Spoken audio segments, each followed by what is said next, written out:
আসসালামু আলাইকুম এভরিওয়ান। আজ আমি আপনাদের রুই মাছের মাথা দিয়ে মুগ ডাল বানিয়ে দেখাবো। চলুন স্টার্ট করি। আমি নিয়ে নিয়েছি রুই মাছের মাথা, মশলা দিয়ে ভালো করে মেখে নিয়েছি। এবার আমি একটা কড়াইতে মুগ ডাল আর তেজপাতা নিয়ে নিয়েছি, ভালো করে ভেজে নেব। যখন ভাজবেন দেখবেন একটা সুঘ্রাণ এসেছে, তার মানে ভাববেন যে আমার ভাজাটা হয়ে গেছে। একটা কড়াইতে ভালো করে মুগ ডালগুলো ধুয়ে নিয়েছি, ধুয়ে দিয়ে দিলাম সিদ্ধ করার জন্য। আমি 1 কাপ পানি দেব।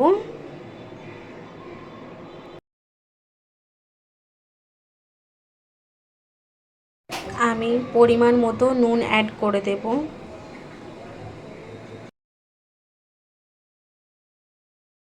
দেখুন ডালের ওপর দিয়ে ফেনা বেরিয়েছে, ফেনাগুলো ফেলে দেব ভালো করে।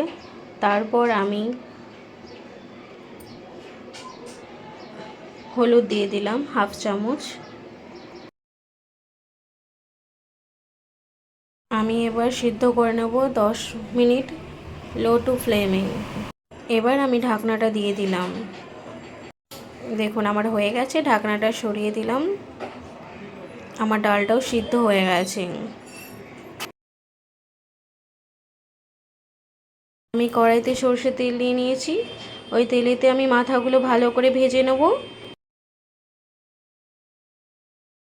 উল্টে পাল্টে ভালো করে ভেজে নেবেন।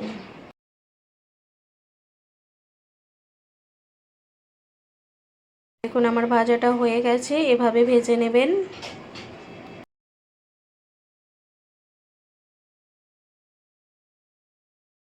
ওই তেলেতে দিয়ে দেব 1/2 চামচ গোটা জিরে, 1 চামচ আদা কুচি, 1 চামচ রসুন কুচি।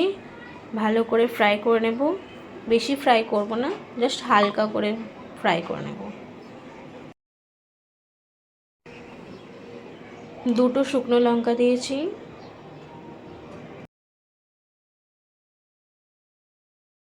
আমার ভাজা হয়ে গেছে, এভাবে ভেজে নেবেন।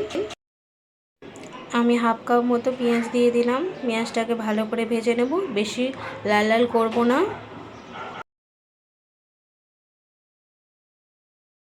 এইভাবে পেঁয়াজটা ভেজে নেব। এবার আমি দিয়ে দেব হলুদ, 1/2 চামচ হলুদ দিলাম। 1/2 চামচ নুন দিলাম।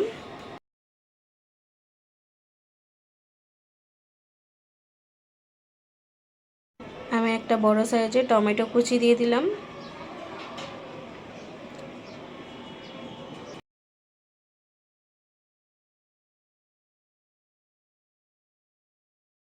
হাফ চামচ ধনে পাউডার।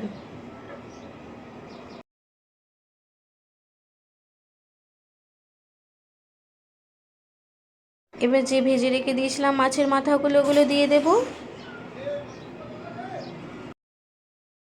মাছের মাথাটা দিয়ে 1 মিনিট ধরে কষে নেব। 1 মিনিট কষা হয়ে গেছে, আমি এবার ডালটা দিয়ে দেব। এবার আমি ভালো করে নেড়ে চেড়ে নেব।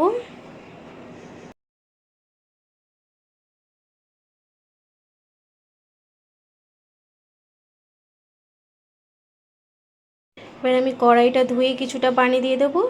আপনারা যদি গাঢ় রাখতে চান আপনারা গাঢ় রাখবেন, যদি পাতলা রাখতে চান পাতলা রাখবেন, আপনাদের মন মর্জি আপনারা রাখবেন। আমি 1/2 চামচ গরম মশলা পাউডার দিয়ে দিলাম। আর হ্যাঁ, আমি চিনি দিয়েছি 1/2 চামচ মতো। আপনাদের টেস্ট অনুযায়ী চিনি দেবেন, আপনাদের ভালো লাগলে চিনি দেবেন, নয়তো দেবেন না। আমি কিছুটা ধনেপাতা কুচি দিয়ে দিলাম। আমি 1 চামচ মতো ঘি অ্যাড করব। আমার রান্নাটা একদম রেডি সার্ভ করার জন্য। আমার এই রেসিপিটা ভালো লাগলে আপনারা বাড়িতে ট্রাই করবেন। ভালো লাগলে কমেন্ট করবেন, লাইক করবেন, সাবস্ক্রাইব করবেন। সুস্থ থাকবেন। আল্লাহ হাফেজ।